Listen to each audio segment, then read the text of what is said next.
The content warning for this duet is dark romance with dark themes of serial killers, graphic violence, and detailed murder / mental manipulation / confined spaces where FMC is buried in box by MMC / FMC locked in cage temporarily. Graphic sex scenes, breath play, mention of sexual assault off page. No other woman, drama, or cheating. As this is a dark romance, there may be other themes not listed. Drugging. It's one of them. And attempted essay. It's a lot of murder.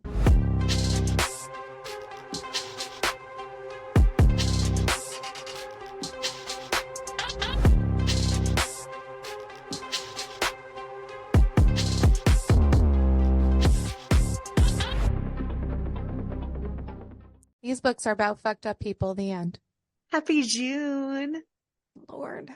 I'm really concerned. I'm not going to lie. Listen, you didn't have to take the first episode of June, so you had time. You had time. Okay. I get that. I do. I understand that. I also took the first special.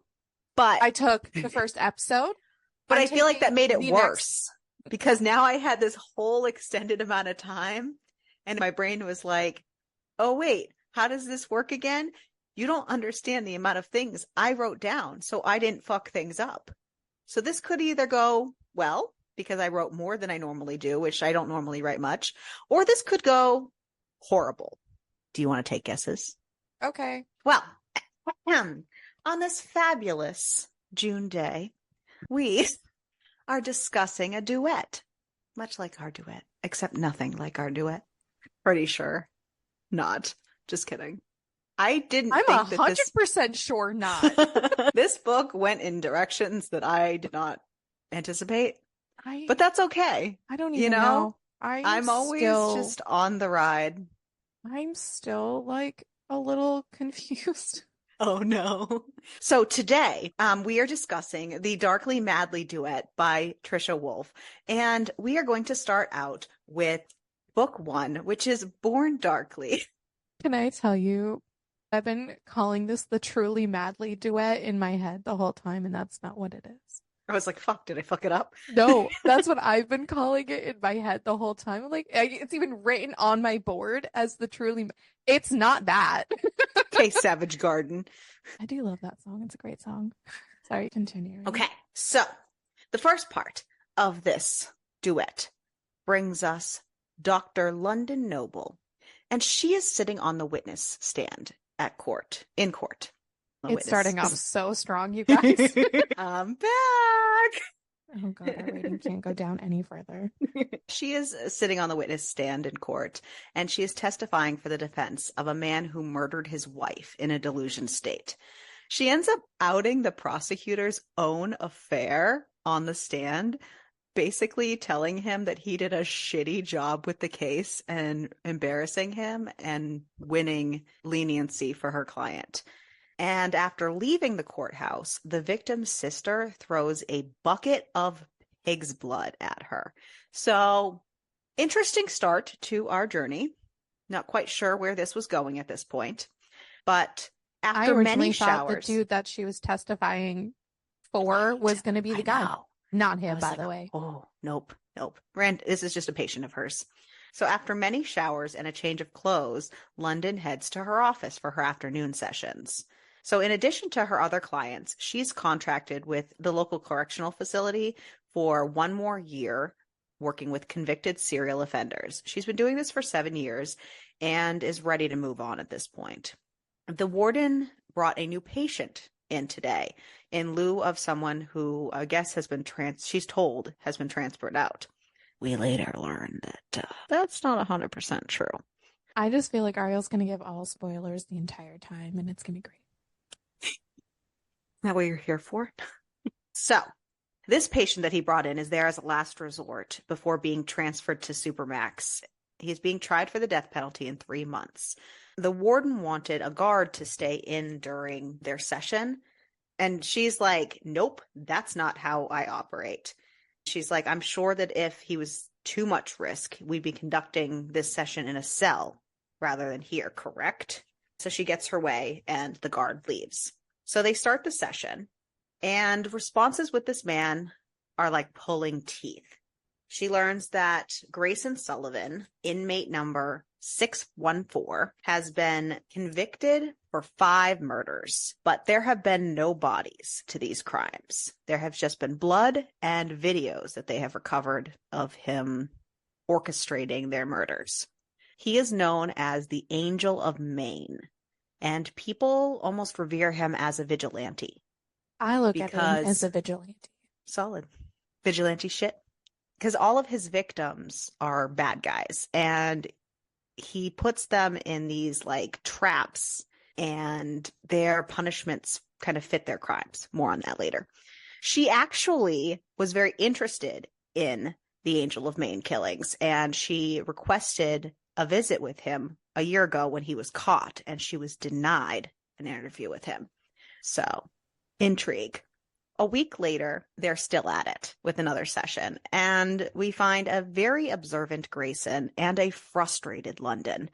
Grayson has been studying her for the last year, and he's now studying her in these sessions. He's even noticed that she has this string habit, that she wraps this string around her finger as like a coping mechanism, and he feels that she might be a necessary evil for him, but still, she's probably the devil in disguise.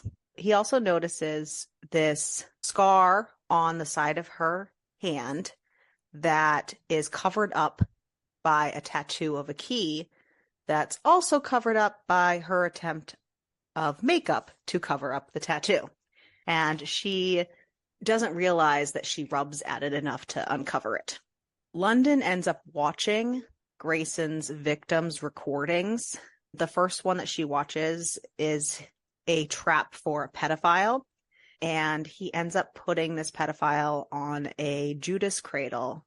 He is supposed to hover over this Judas cradle for 12 hours, one for each kid that he has taken. And for anybody who doesn't know what a Judas cradle is, you can just Google it. Probably don't do that. Actually, if you do, make sure your safe search is on, or not. No, make sure you're. You got to turn the safe search off, because otherwise you're not going to understand what it is. What's that thing where you? Oh, incognito. Make sure your incognito is on. That's what that is. Yeah. I'm sure every time you go into incognito, the government's like, "Whoop, what you looking at?"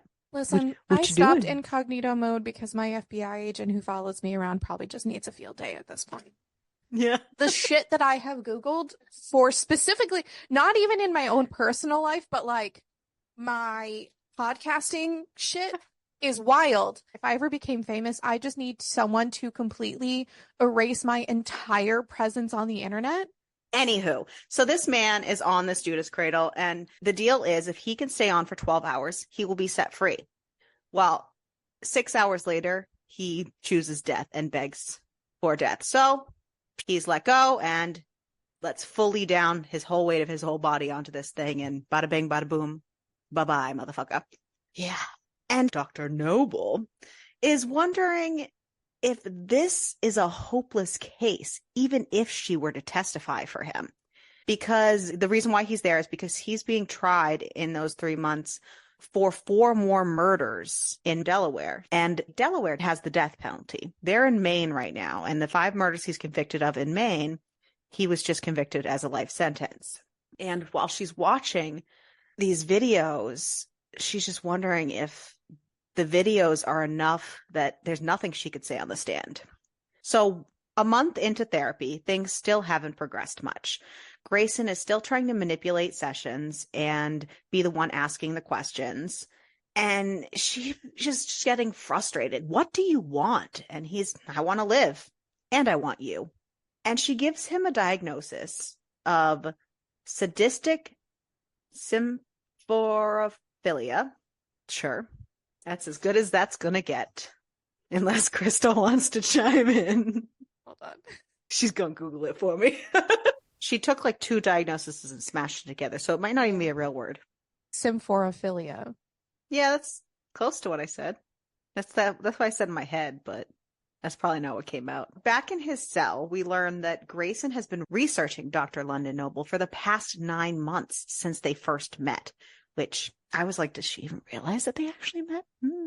And he has this secret collage under a poster in his cell.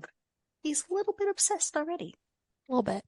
He thinks he's obsessed, but she's infatuated, and he needs to continue provoking her in sessions to break her of her trainings and accept the truth. And then he literally does chin-ups naked, watching her pictures until he gets off.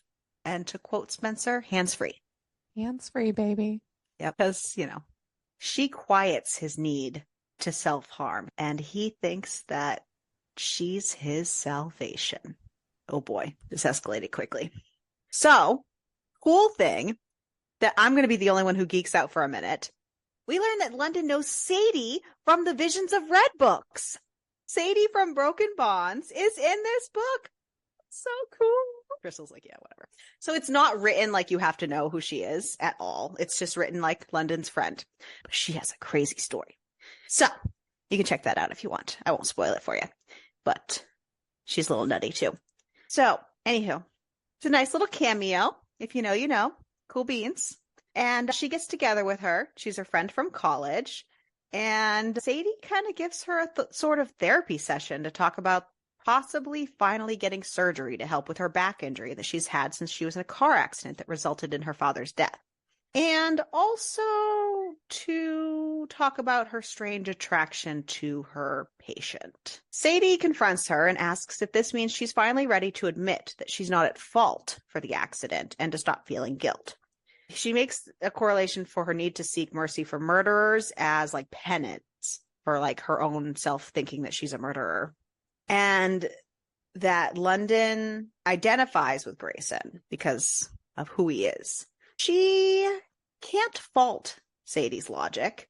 She's honest with Sadie, and she can't fault Grayson's motive and method of how he kills people because he is a vigilante, and she honestly can't find that much fault with it. She thinks that his victims were actually deserving of punishment. And Sadie thinks that instead of stopping seeing him, as London thinks might be the best option, that she should actually continue and explore her own self-healing through this. She says it's a challenge, but once you discover and break down those walls in yourself, there's no going back. But Sadie doesn't know the whole truth about her past. We don't either at this point. So she tells Sadie everything, but not us. Don't worry, we'll find out. Eventually. Yeah, eventually. So even after Sadie encouraging her to continue to see him, she tries to cancel her next therapy session with Grayson. But unfortunately, him and the warden are already en route. She decides not to record this session and tries word association, but gets frustrated, so agrees to do an answer for an answer deal. We learn about his scars and how many were from his stepfather, while others were self-inflicted as punishment for when he gets aroused by his victim's suffering. Oy vey. They agree not to discuss their mothers today because they're both sore spots for them. He learns that she has watched all of his victim tapes, and he ends up grabbing her skirt when she gets too close and is kind of like, you want to touch my scars. I know you do. He goes, if you do, I get to touch you. And he's like rubbing his hand up her thigh. She's just standing there instead of being like, excuse me, no thank you. She's just standing there letting this man run his hand up her leg until he touches her underwear, and then she snaps out of it and steps back. She tells, it's time to go. Session over. But we find out that while he had her that close and distracted, he stole the little metal prong out of her belt. Little sneaky boy.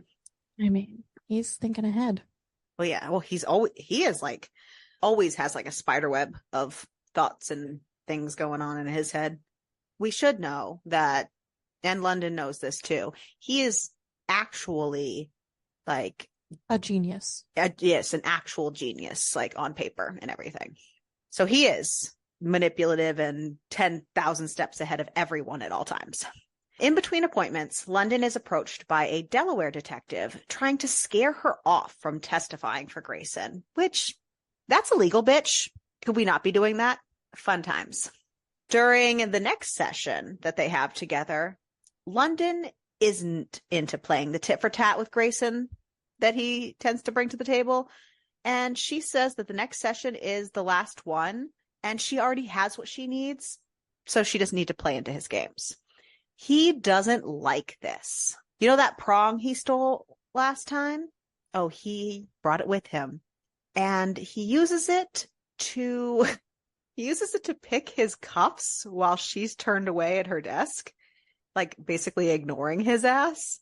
And he frees himself of the cuffs because every time she has prisoners come in, their feet are shackled to a bolt on the floor of the room. Yeah, well, not anymore, motherfucker. And he comes up to her and grabs her, holds her down against the desk, and says, "You are finally going to be honest. Your body tells the truth, even if you won't." And that he's going to prove that she's turned on by him. And he ends up getting his fingers inside her. He has her bent over the desk facing him, and she sees his puzzle tattoos. She tries to kind of play into it with him, and she goes, "I'm the puzzle you're piecing together. Girl, really?" And he says, "You're my match."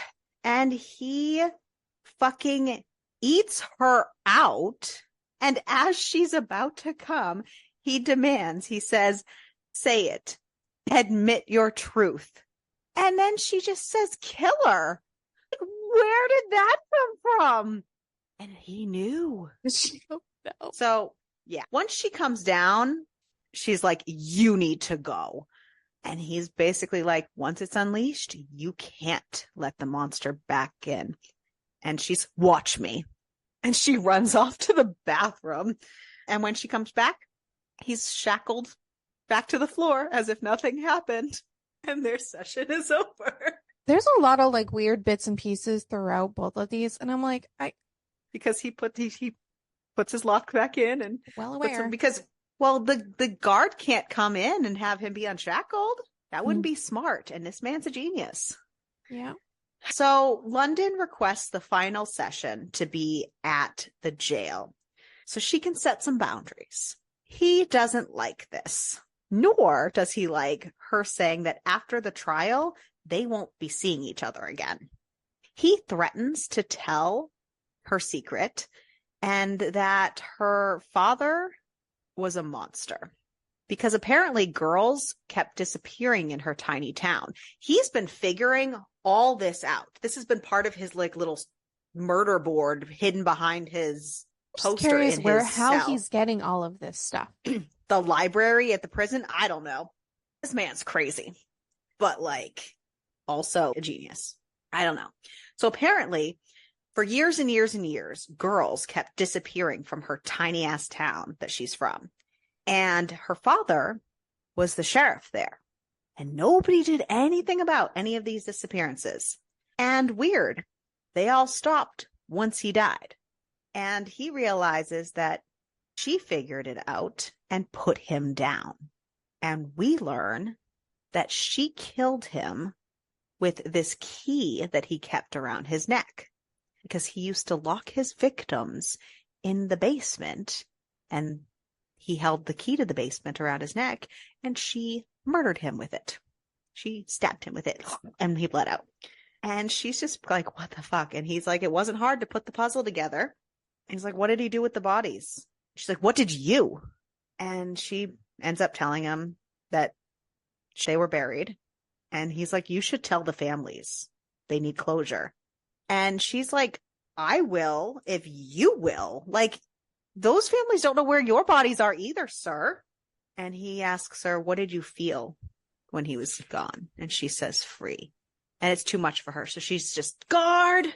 Which, girl, why do you just admit everything to this man? Because she's not as smart as she thinks she is. No. She's supposed to be this, like, renowned psychologist.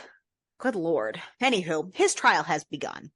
Grace's court-appointed lawyer is actually doing a good job. They gave him some kind of just like, what's it called? What's it called when they're just the ones that the court just gives you for free? Public defender. That's the word I was looking for. Got you. His public defender. After court that evening, London visits the jail. Grayson pushes her, not physically, but like mentally, to kind of get her to open up with him and to admit things. And she just doubles down and is like, nope, this is not happening, and leaves. So it's time the next day for London to take the stand. And after seeing Grayson in the jail, she rewrote her entire evaluation that night. And she ends up lying on the stand and misdiagnosing him in open court in order to attempt to keep her secrets. You know, two can keep a secret if one of them is dead. Basically sentencing him to the death penalty to keep her secrets. Naughty, naughty. Clearly, because he didn't even have her on his side, the jury finds him guilty.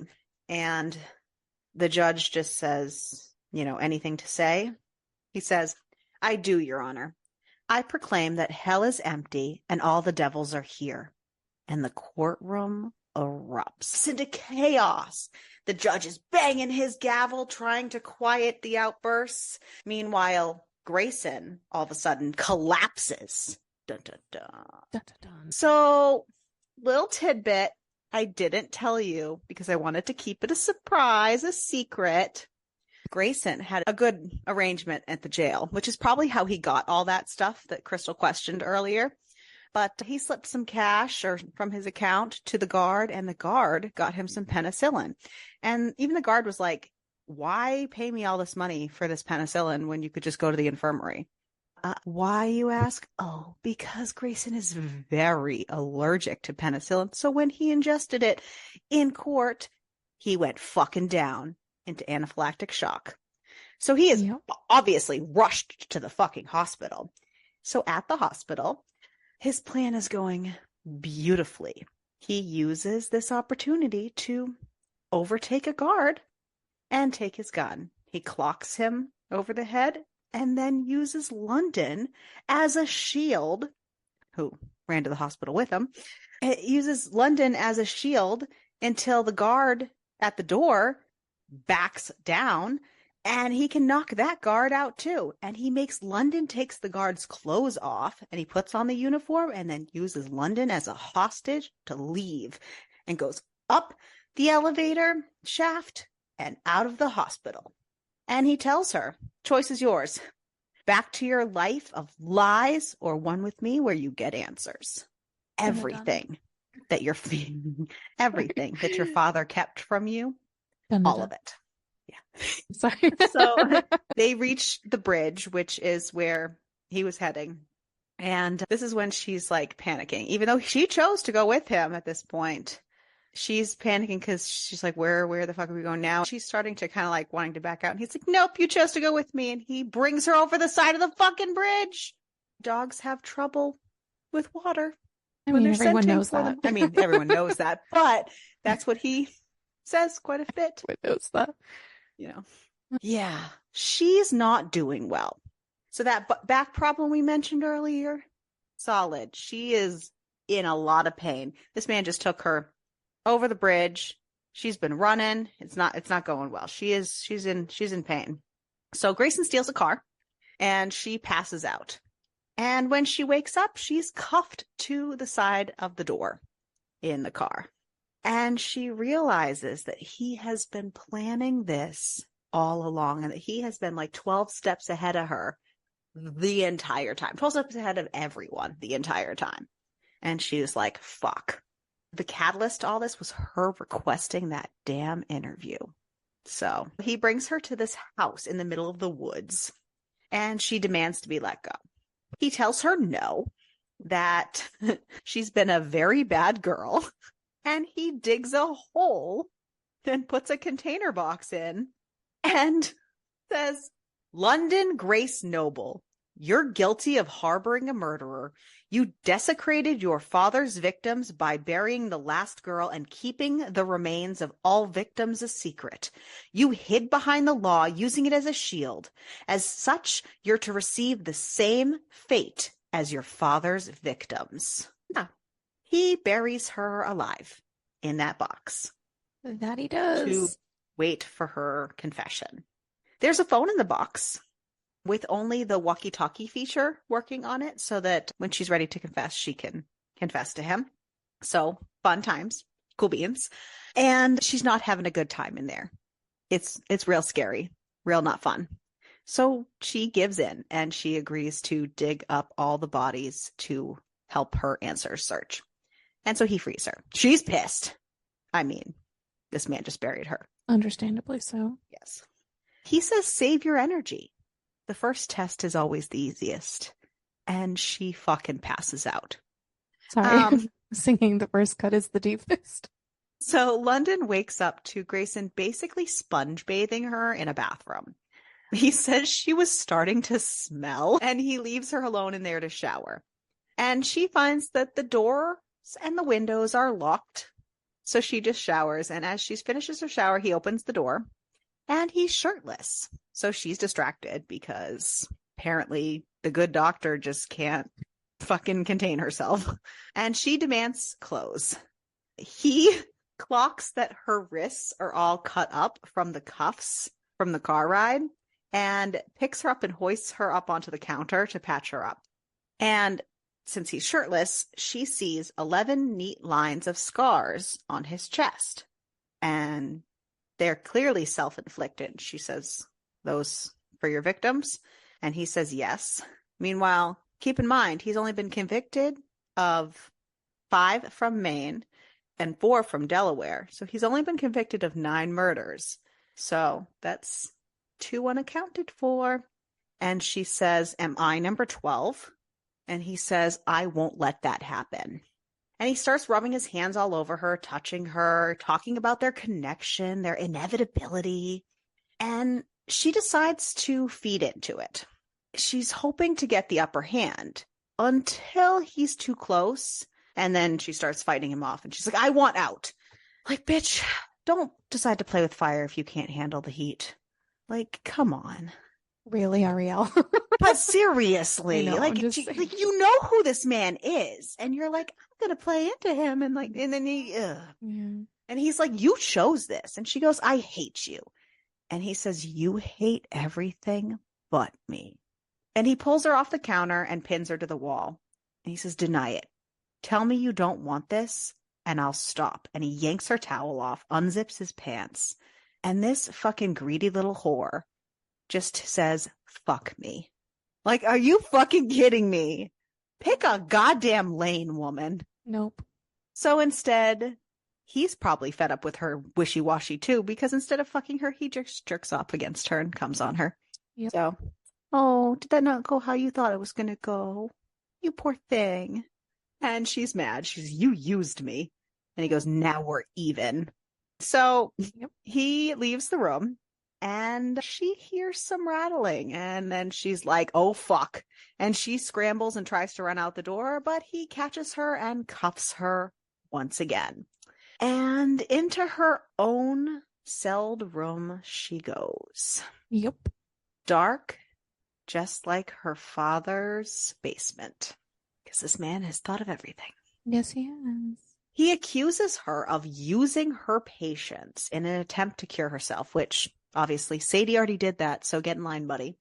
And that she breaks them down and shatters their minds along the way.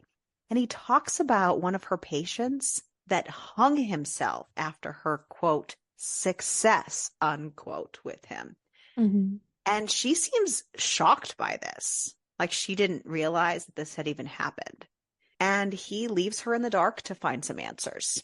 His strategy works because she eventually starts to fucking spiral and view her current prison as if it's her father's basement prison.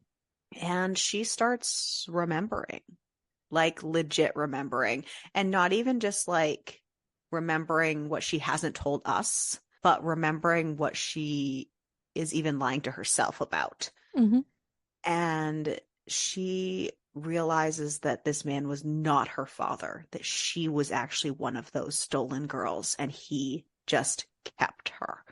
So 48 hours it took her in this cell.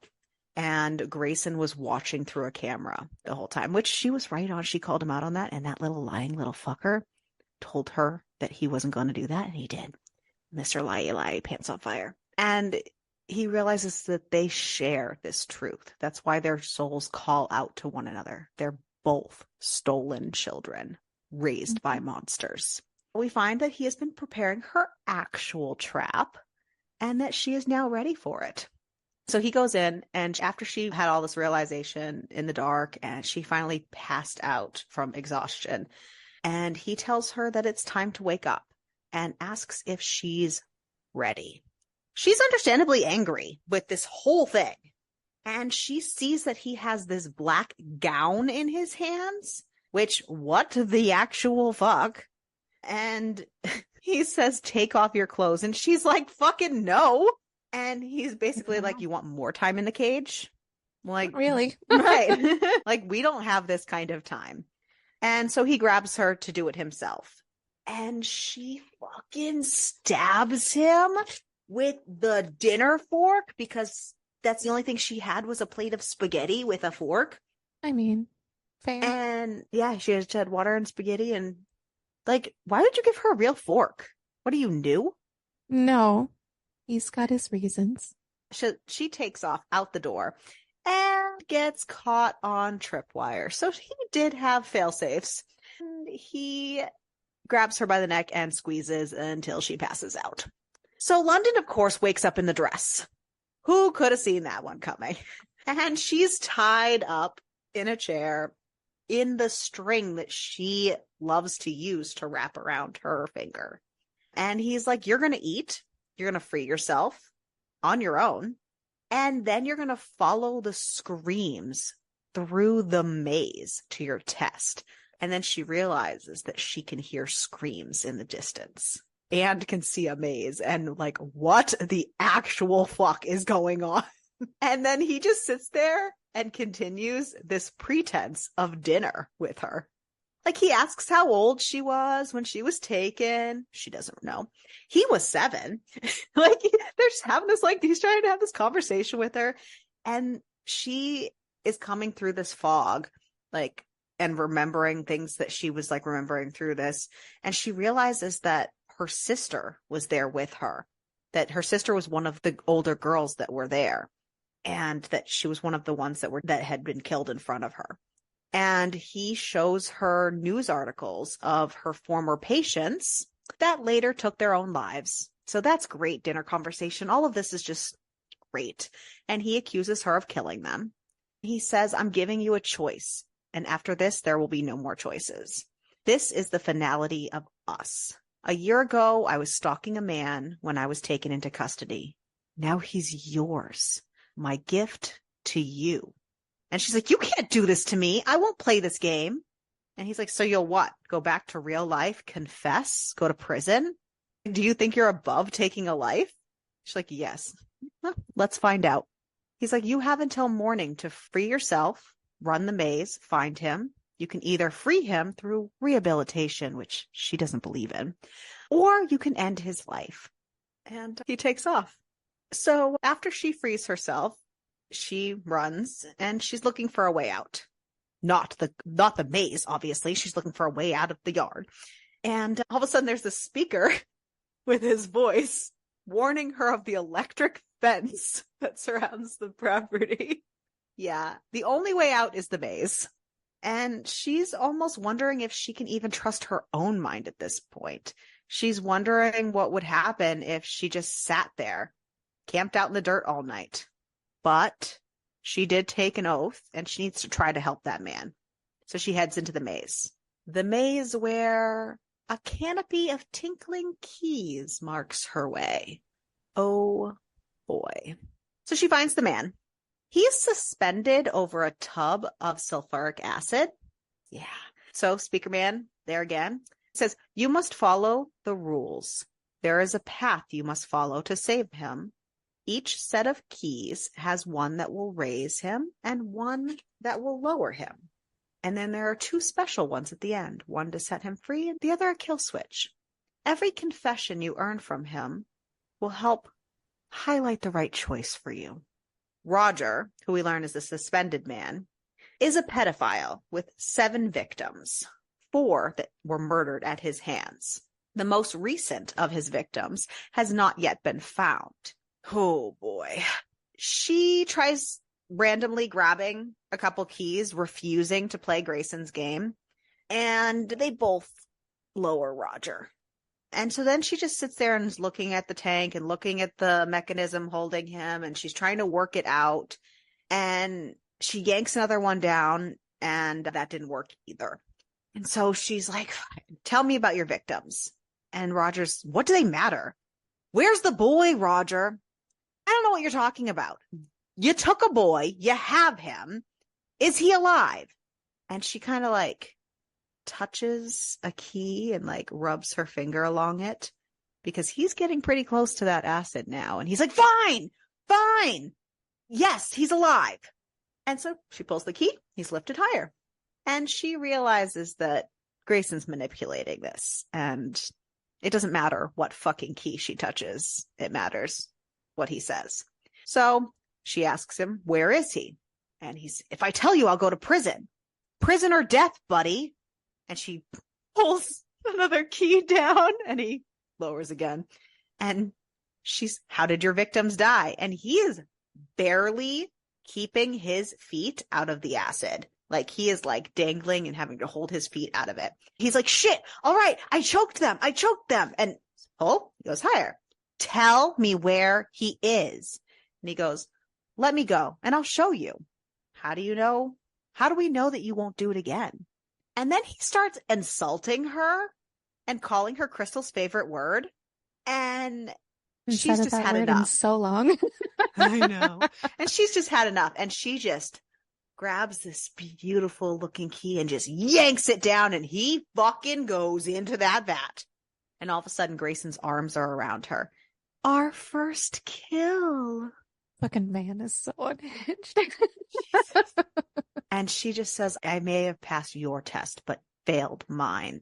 And Grayson assures her the boy is safe. And she just kind of is relieved.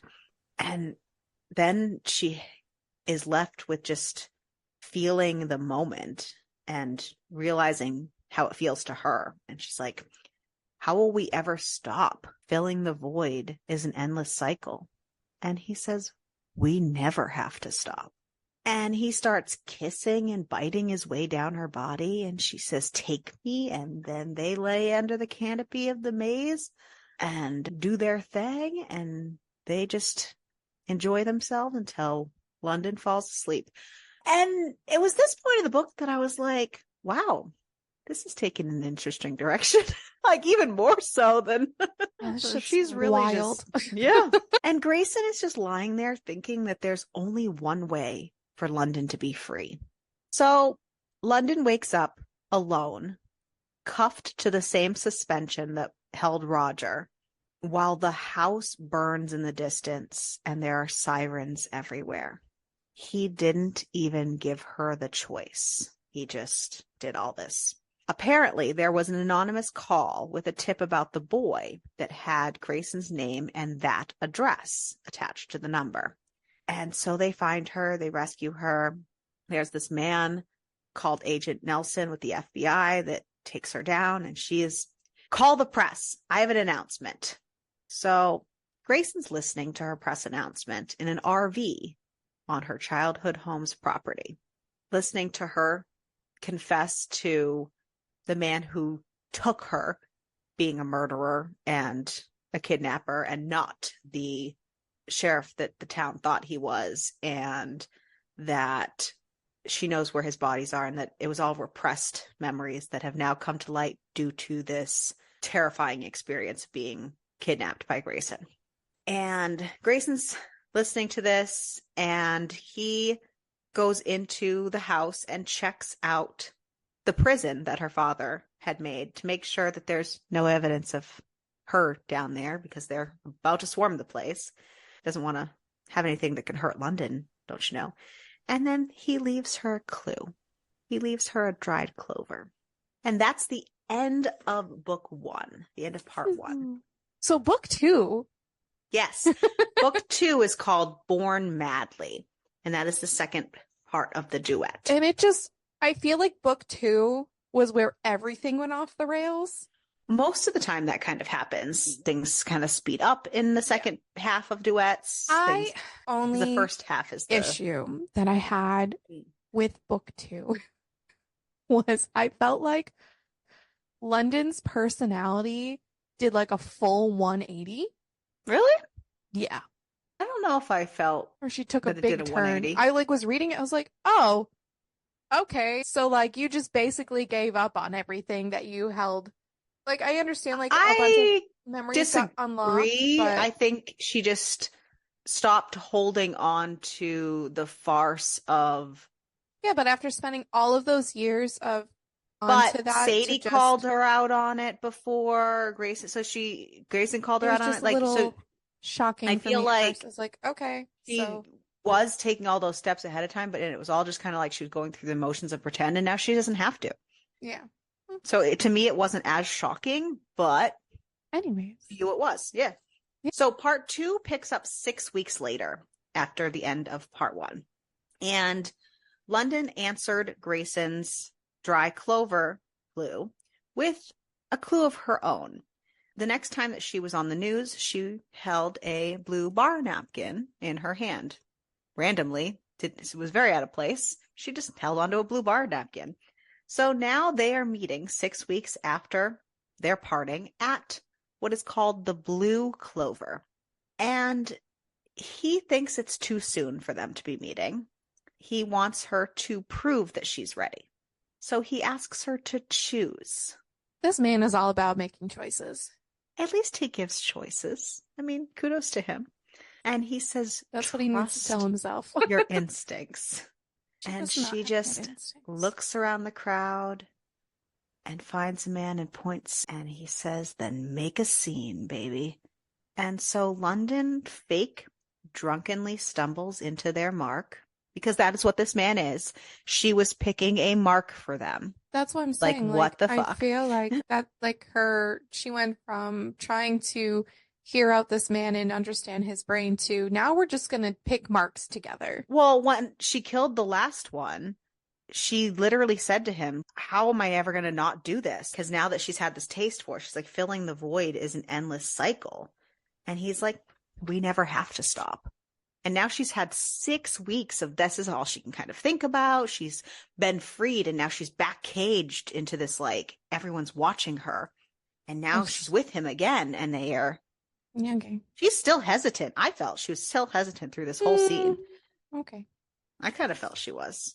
But she also is weirdly, like, drunk lust on him. So every time he speaks, that's the thing. It's like it was hypnotic for her. It was a lot.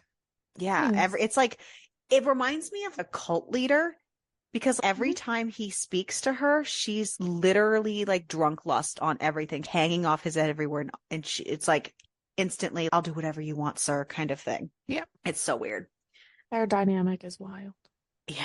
So this man, he takes the bait. The Mark follows her out of the club and quickly catches up to her. He grabs her and says, you didn't think you'd get to walk away like that, did you? Cock teases get punished, and he pulls out a knife. Like, Jesus, she can pick them, huh? That escalated quickly. He pushes her up against this brick wall, grabs her skirt, and says, if you scream, I'm going to make this so much worse. So all of a sudden, Grayson's fucking behind him with his own knife to the Mark's neck and says, turn around, baby, and takes the dude's knife. And the guy's like, this is entrapment, thinking that they're cops. And Grayson's, would a cop use a switchblade? He's like, I don't want any trouble. He's like, let's take a walk. And they find this darkened, abandoned warehouse, push the man inside and onto the floor. Grayson is prepared for the occasion, because out of his pocket comes some zip ties and all sorts of fucking shit. So that's cool. Duct tape, you name it. He is fucking Mary Poppins in pockets. And he zip ties this man's wrists and ankles and duct tapes his mouth shut. And together, they take a knife to this man's throat and kills this man. They are so frenzied by this that Grayson just drops down and starts eating her the fuck out. And then they fuck. It was so erotic to them. And then he feels her heartbeat and how fast it is, and asks if that means that she's in love with him. I'm sorry. You guys just had vigorous sex after you killed someone. And you think that the only reason she has an elevated heartbeat is because she must be in love with you? They're crazy. You understand that Don't these people are worry, crazy. because she follows that up with yes. Did you think she was going to follow it up with anything other than yes? No. And he asks if she still questions if he's capable of loving. And she says, I believe you love me in your own way. And he says, I don't want to hurt you. She goes, I know. And he tells her that he hasn't hunted a single victim since he left her. And Which then is crazy. and then Yes. she realizes that he has a Copycat. copycat. I was like, I don't know where you wanted me to go with that, but I'm I thought thinking you it's were. this. Yeah, there is a copycat going around. So she was a little like taken aback when he said he hadn't killed anybody because there has been people dying. So now we get into So, even more wild shit. right? London says we need to take care of the body. And Grayson says, no, I do. You need to go back. And Grayson leaves to set up a scene with the body to be found as a message to this copycat. And on his way back, this scene was fucking wild. On his way back, there's a little girl on the bus because he only takes public transport, so it's less likely that he'll be caught. And See, that's not how I felt throughout all of these scenes because he was very specifically making it so he was seen. I didn't feel like he was. He went out of his way to not be seen. The only In reason most I of felt that way is because of the what he says to the daughter, the fact that he was purposely leaving all of the stuff at the scenes so that Oh, no, he wanted them to know who was there for the copycat, but he even said he was taking public so they couldn't track him where he was going back, and that all his transportation was public and out of cameras so that they couldn't track him and find him. So anywho, he sees a little girl on the bus next to a drugged out mom, and the girl recognizes him as a man that she's seen on TV. And he tells the little girl to tell her mommy to stop sticking needles in her arm, or the man from the TV is going to pay her a visit. And that she has to keep this a secret. She can only tell her mommy. And she's all excited. She's like, you promise? And he's like, yep, this scene was fucking wild. So Grayson is still playing the long game with his special board. He has a new one in his new place that he's renting with cash. And he's watching the FBI agent, Agent Nelson, that's gunning for him. And also, remember the detective who kind of accosted London and tried to get her not to go to the court? Yeah, that guy's super involved now too. Detective Foster. They are heavily on his case and his escape. And he is watching them on his little chess piece board. He's got his red lines and his blue lines and his push pins. And of course, he has his favorite chess piece, London, on the board. And London attends yet another press announcement, hoping to possibly spot the copycat in the crowd. And the Delaware detective, Detective Foster, thinks that she's a guilty accomplice and isn't afraid to treat her as such. And the agent seems to be pretend protective of her, but she sees his true intentions and that he's probably just hoping to use her as a connection to Grayson.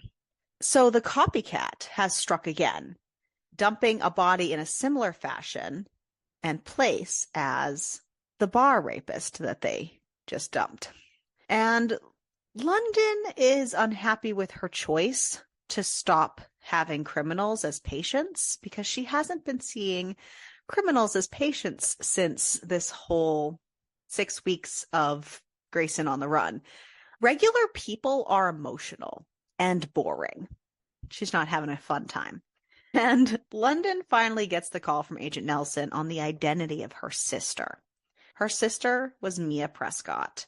She was presumed dead, having drowned along with her sister Lydia when her parents' bodies washed ashore. Well, obviously that didn't happen. Both Lydia and Mia ended up in Malcolm Noble's possession. when he stole them. The douche nugget. The douche nugget. Agent Nelson wants to meet up in person. This is big news. Yeah, he tries to kiss her. She makes her boundaries clear. And he apologizes. The stress of the cases, don't you know? Grayson has obviously been escalating and devolving. And she's like, I thought you said I wasn't in danger. And he's, I just want to make sure you're protected. And interesting, buddy. So meanwhile, on the other side of the fence here, Grayson has been tailing the crime scene tech that is responsible for that area that he dumped their mark and that the other one was found in. He pays a prostitute to take him to a hotel free of charge and to give him a beer. And this beer is spiked with Viagra. So after she ties up his boozy ass, after he downs this beer, and he's already been drinking at the bar that she found them at, she lets Grayson into the hotel room, who zip ties his manhood, which rouses him. And Grayson is just like, it's time to talk. And he starts asking him questions about the recent copycat murder. And every time this man moves, those zip ties get tighter, so he has no choice but to answer these questions.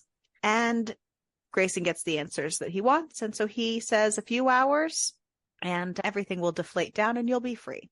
And he leaves them there. I mean, he didn't technically do anything worthy, I guess, of killing him, so he let him be. After a long day at London's office, Grayson appears, surprising her. London's worried about the risk and the high probability that she's being watched. But he wants to know if that's Lydia or London's thinking, because she's having quite the identity crisis now that she's learned who she could have been, should have been, would have been. And they talk about London's struggles with Lydia and how she feels that she would be an entirely different person. They discuss his meeting with the crime scene tech and how Grayson is convinced that the copycat killer is either Agent Nelson or Detective Foster. Uh-oh, SpaghettiOs. They have a moment together that is interrupted by a call from Agent Nelson, who is calling under the guise of apologizing for his previous behavior of trying to kiss her. And they agree to meet the next day. London and Grayson resume, and she ends up asking about his covered scars that he has, because he has tattooed over a bunch of his scars, and he's had hair grown in over his scars, and the ones that are not self-inflicted, because she has been doing research on him. And it turns out the couple who took him weren't kidnappers. They didn't actually kidnap him. That, whether convinced or not, other people sold their kids to them, which, what the fuck? Turns out it was most likely Grayson's birth mother that sold Grayson to these people. Fucking Rose. Turns out she's still alive. So when Grayson dodges all of her questions, she vows to track this woman down. Grayson can see the clues to her effort in diving deep into him all around her office, because she's got her own little board she's doing like him. And when he leaves, he has a tail. Grayson decides to toy with them and that it's time to have a face-off. Turns out his tail, Detective Foster. And I knew you couldn't keep away, and I knew she was in on it. I just had to keep waiting and watching. And Grayson says, there's a flaw in your plan. No backup. And he notices no badge. Guess who's suspended, by the way?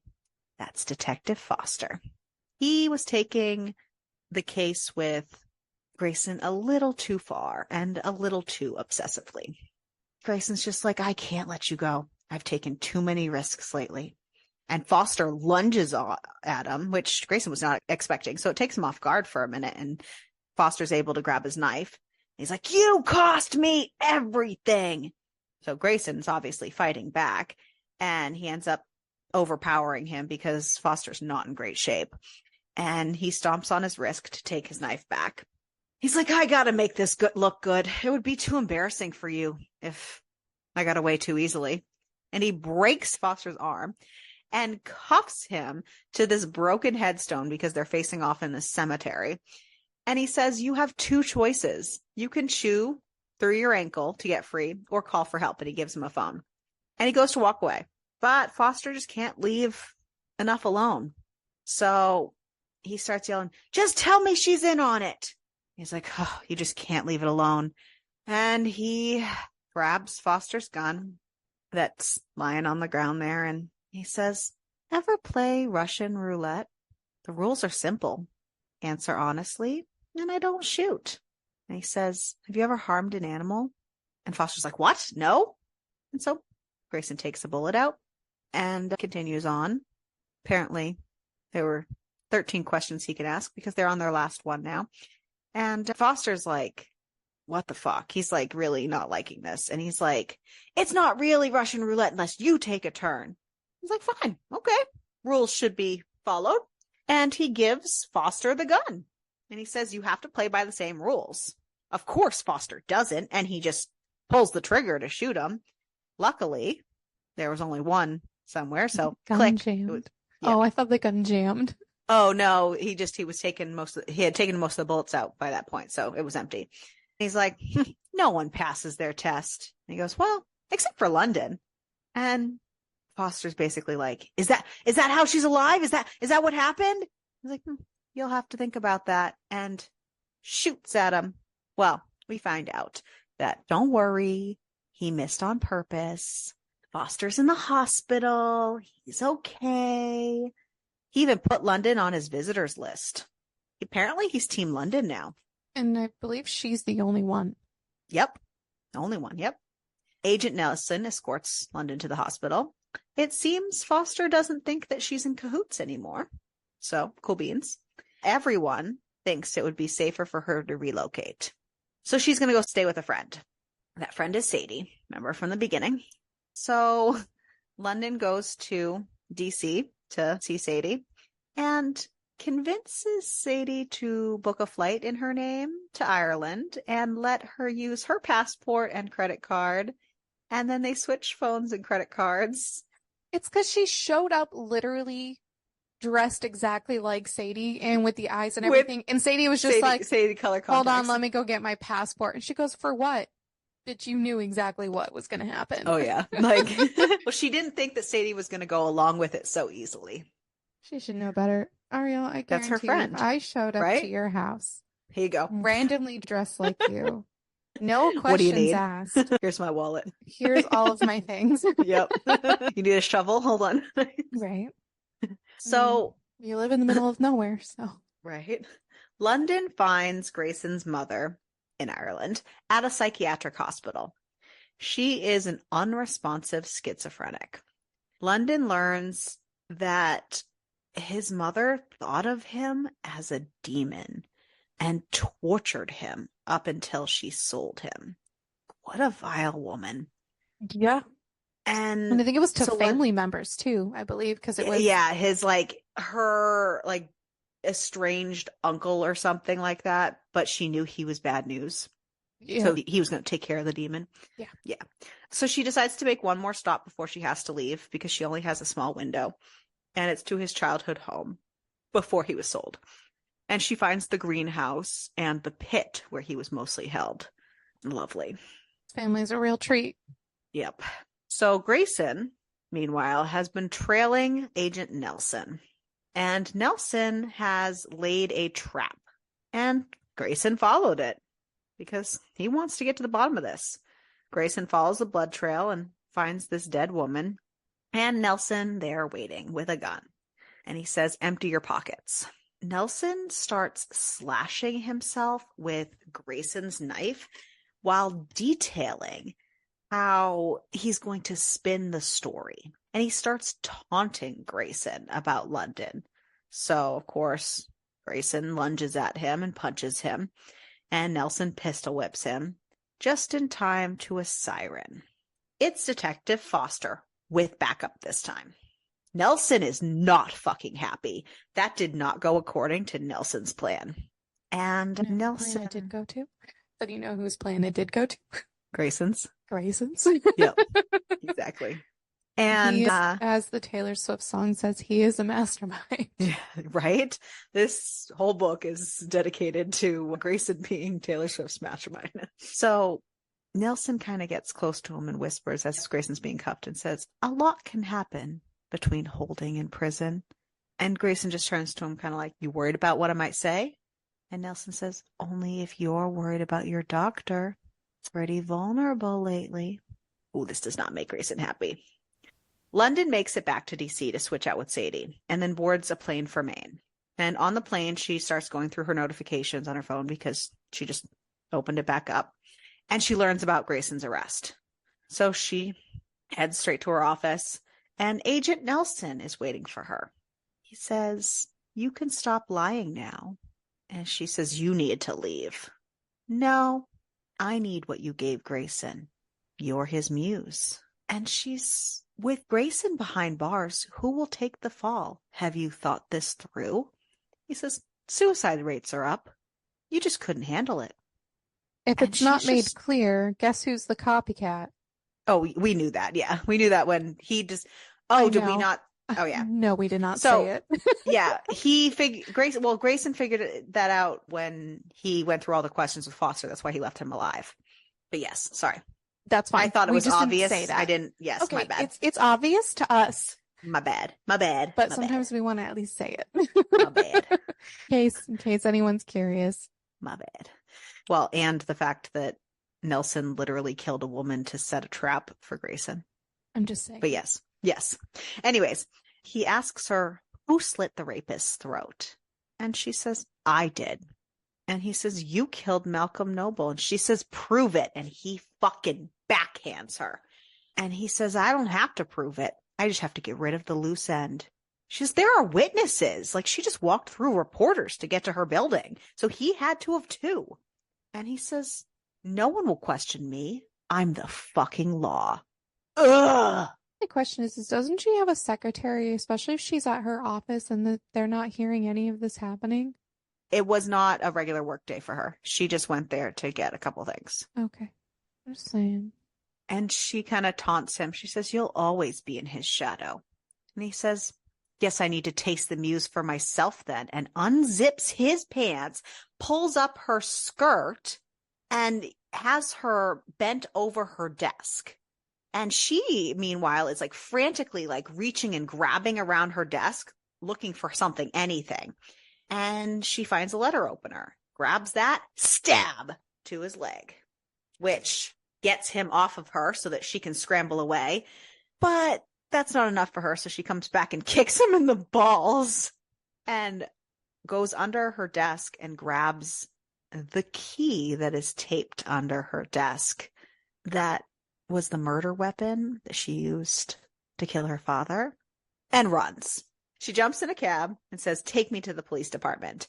On the way, she makes a call to her lawyer to get access to Grayson and makes another call, which we don't know about now, but we learn about later. While she's in the cab, she takes that key and hides it in a scarf around her neck, which also hides the bruising that is starting from her fun times with Agent Nelson.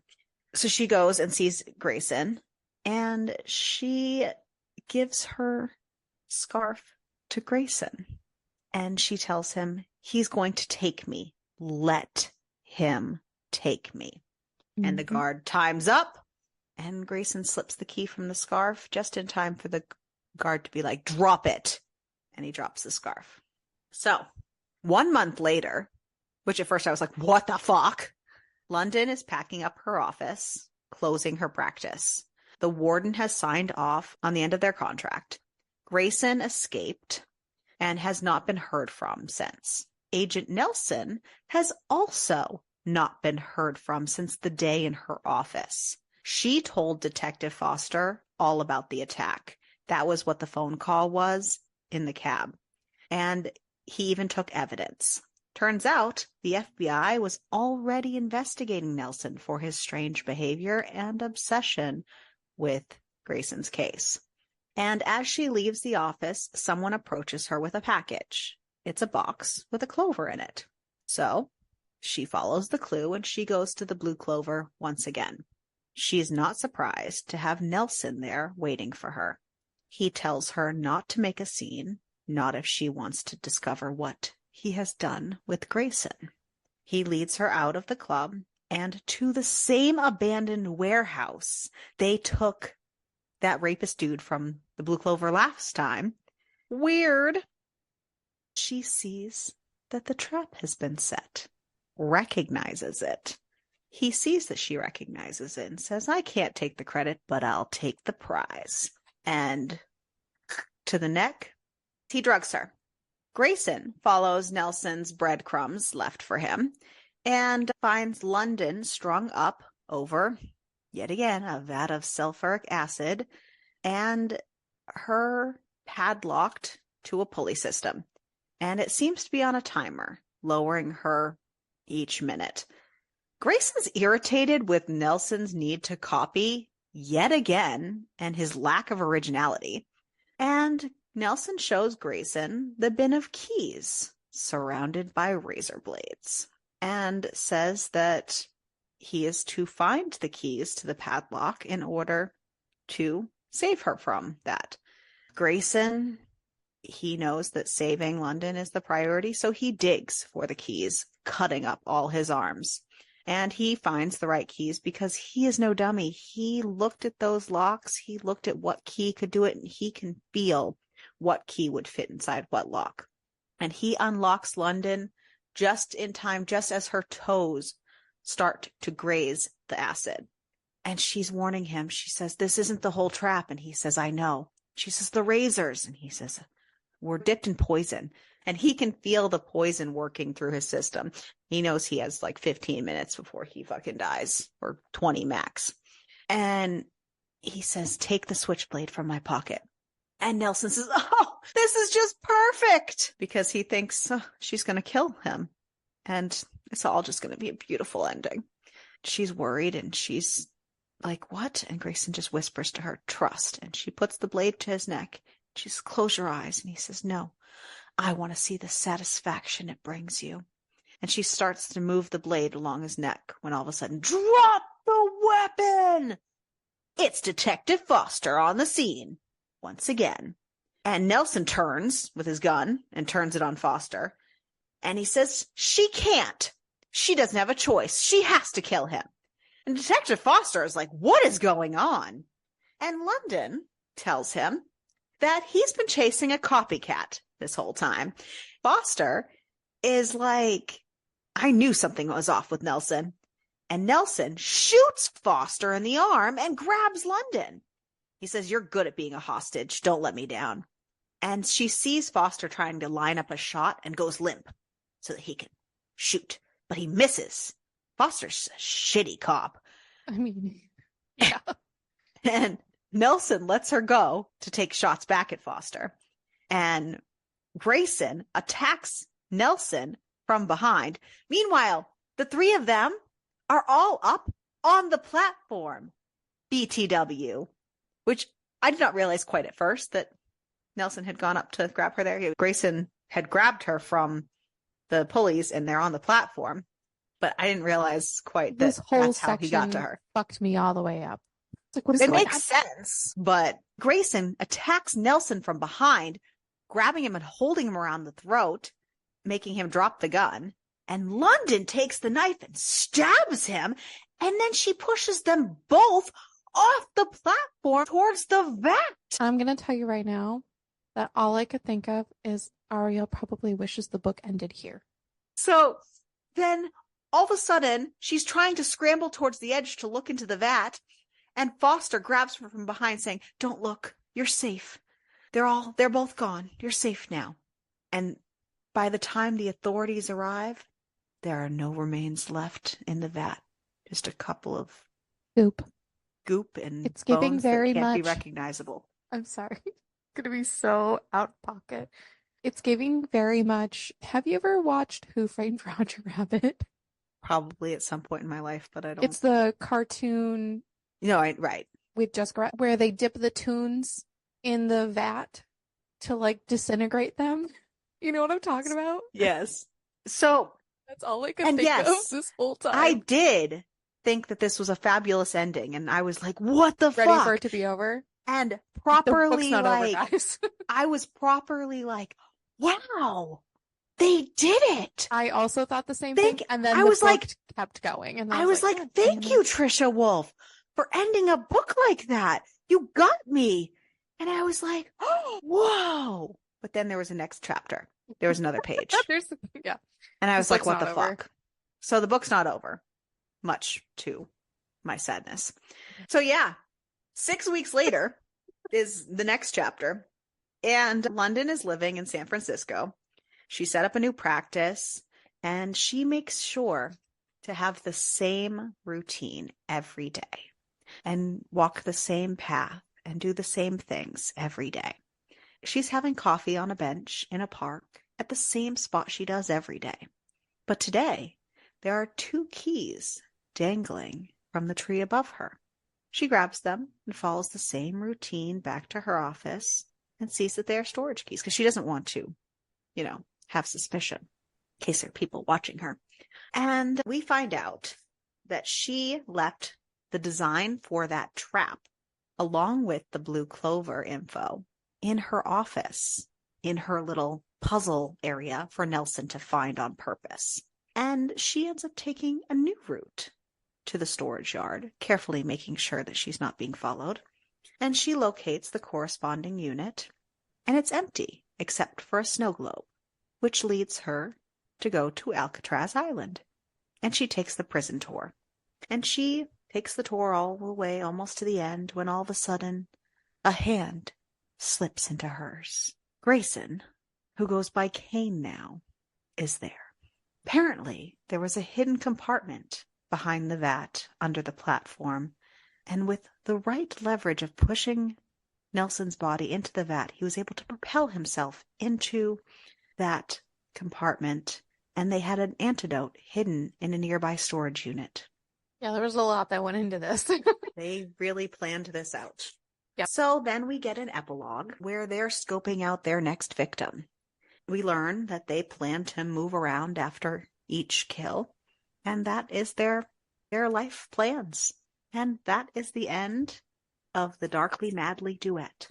Cool. So who was your favorite character? The friend, Sadie. Sadie? Yeah. She's cool beans. She has her own books. Came in clutch.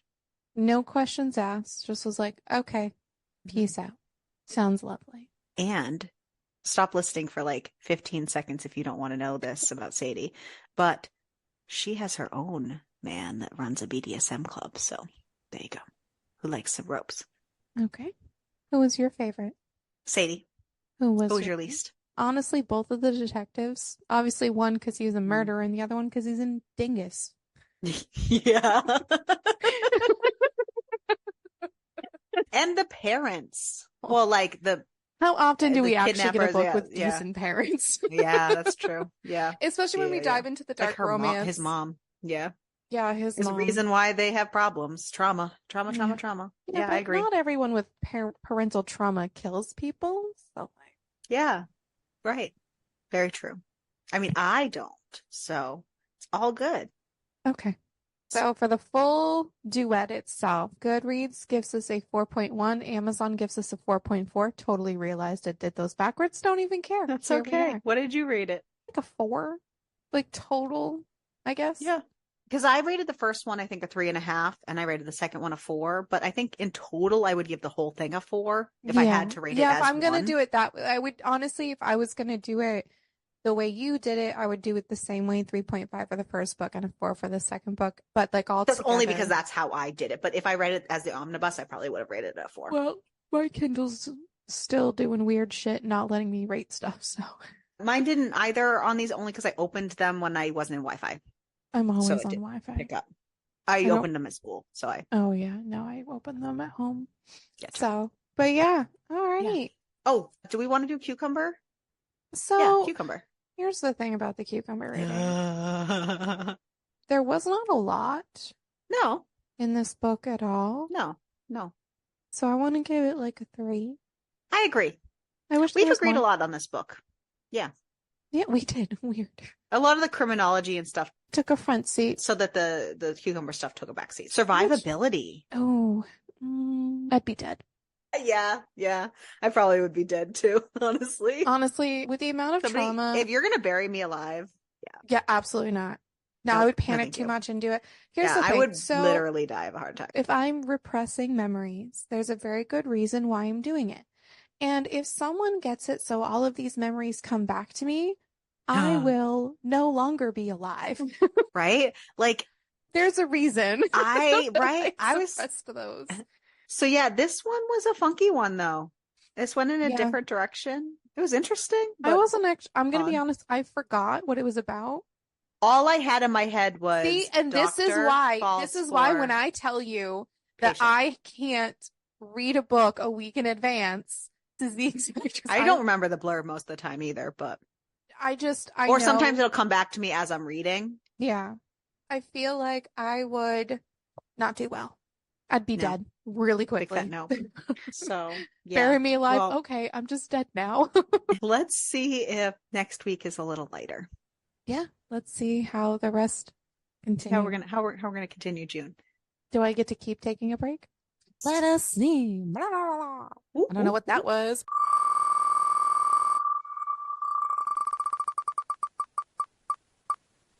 We are doing Titan. All right.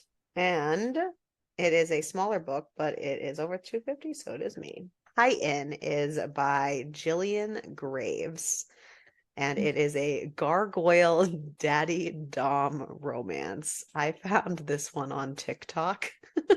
Oh my God. Because I follow this girl. She's funny. It's a romancing his stone book.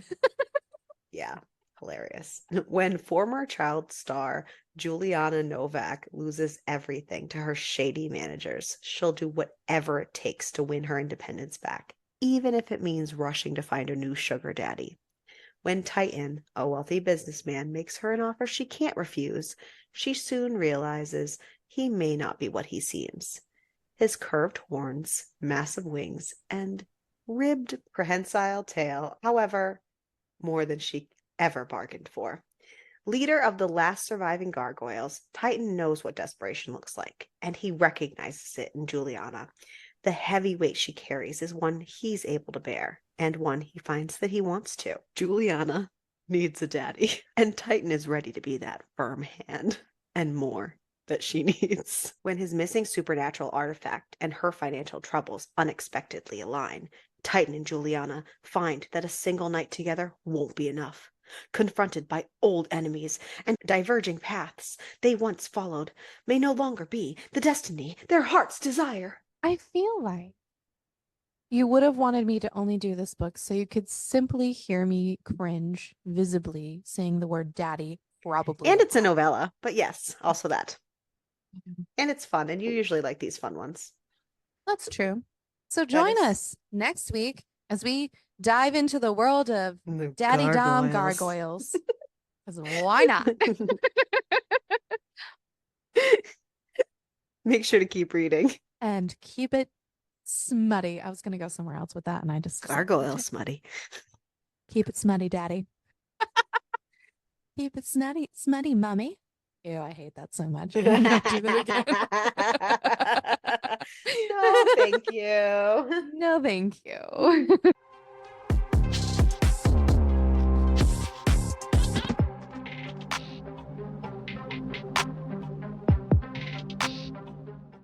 Oh, fuck. Oh, fuck.